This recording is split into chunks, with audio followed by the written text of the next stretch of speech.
आरक्षण बिल 33% आरक्षण महिलाओं को लोकसभा में, राज्यसभा में, विधानसभा में और विधान परिषद में मिलने जा रहा है।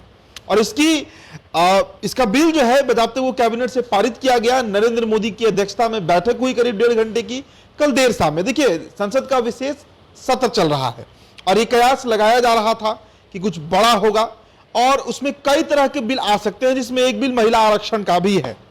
अब बिहार के हाजीपुर सीट पर हम चर्चा करेंगे। आप सोचेगा कि आखिरकार हाजीपुर की चर्चा हम इस पर क्यों करेंगे। देखिए, 33% आरक्षण अगर लोकसभा में महिलाओं को मिल रहा है तो उसमें बिहार की हिस्सेदारी क्या होगी। बिहार में कुल 40 सीटें हैं, इस बात को आप गौर से समझिएगा। पहले बिहार में 40 सीटें हैं और 40 सीटों में अगर 33% आरक्षण मिल रहा है तो करीब करीब 13 सीटें ऐसी होंगी बिहार की जहां पर सिर्फ महिला प्रत्याशी ही किसी भी पार्टी से चुनाव लड़ सकती है। जिस तरह आरक्षित सीट होता है SC ST के लिए, उसी तरह महिला आरक्षण अब आने जा रहा है और यह बेहद ऐतिहासिक फैसला है।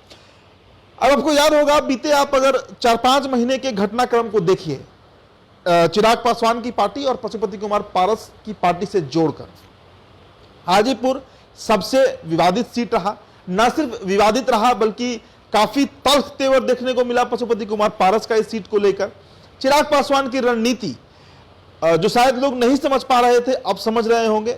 आप याद कीजिए कि 18 जुलाई को NDA का बैठक होता है दिल्ली में। उसमें नरेंद्र मोदी जो है वो चिराग पासवान को काफी प्यार दुलार दिखाते हैं, जिससे थोड़े नाराज पशुपति कुमार पारस जरूर हो गए और उसके बाद से हाजीपुर की चर्चा छिड़ गई।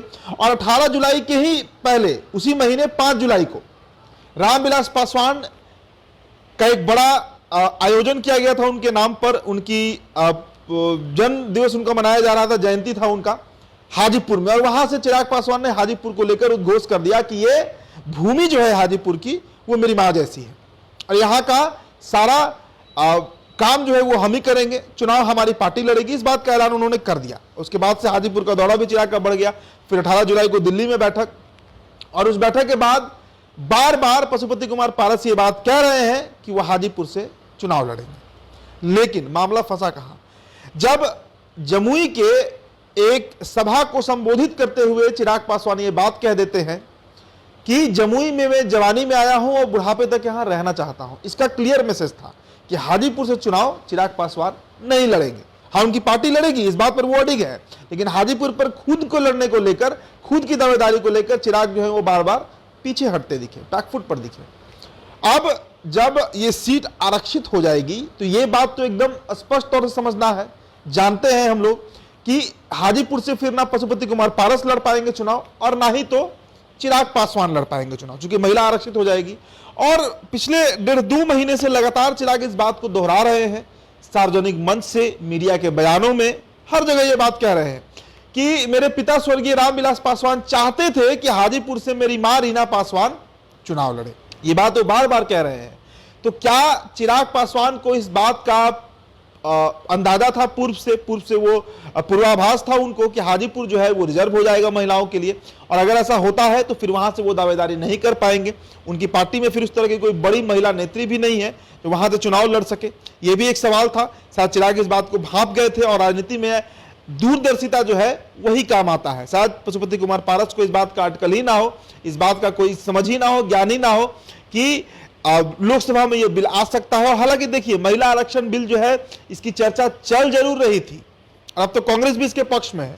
तो कुल मिलाजुलाकर इस बिल को बिना किसी विरोधाभास का पास कर लिया जाएगा। उसके बाद मामला आएगा कि हर राज्य के किन किन लोकसभा सीटों को रिजर्व करना है।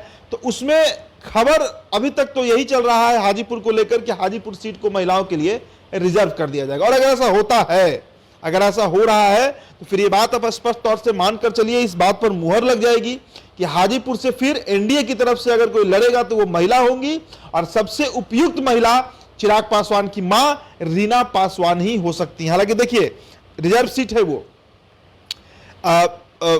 आरक्षित सीट है, लेकिन रीना पासवान जो है वो वहां से चुनाव लड़ेंगी।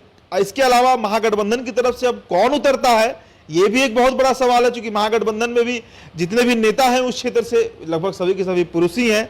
और यह हकीकत है कि महिलाओं को वो भागीदारी मिली भी नहीं। अगर मिली होती तो शायद आज इतनी की, अब सोचिए ना, बिहार का आपको एक उदाहरण देते हैं, 40 सांसद जो बिहार में है उनमें सिर्फ 3 महिला है। सिवान से कविता सिंह, वैशाली से वीणा देवी और शिवहर से रामा देवी। इसके अलावा 37 सांसद बिहार से जो है वो पुरुष हैं। तो सोचिए कि जिनकी आबादी इस देश में आधा हो, आधा आबादी जिनको कहा जाता हो, उनका रिप्रेजेंटेशन कितना है? 10% भी नहीं है लोकसभा में बिहार की तरफ से। इसको बैलेंस करने के लिए कम से कम 33% सीटों को आरक्षित करना है, जिसमें हाजीपुर भी एक सीट होगा। और चिराग ने ये बड़ी चाल चली है, अपनी मां का नाम बार बार लेकर लगभग ये कंफर्म कर दिया है कि हाजीपुर से उनकी मां चुनाव लड़ सकती है। हालांकि देखिए, इसका औपचारिक ऐलान भी नहीं हुआ है, ना इसकी पुष्टि हम कर रहे हैं, लेकिन जिस तरीके का माहौल बन रहा है, जिस तरीके की राजनीति दिख रही है, वो बात अब दूर नहीं। जब 2 महिलाएं यहां पर लड़ती दिखेंगी हाजीपुर में, जिनमें एक रीना पासवान हो सकती हैं, तो दूसरी महागठबंधन की कौन होंगी ये किसी को नहीं पता, लेकिन लड़ेंगी तो महिला ही। उनको उनका हक मिल रहा है। तमाम पार्टियां एक साथ आ गई हैं इस मसले पर। कुल मिलाजुलाकर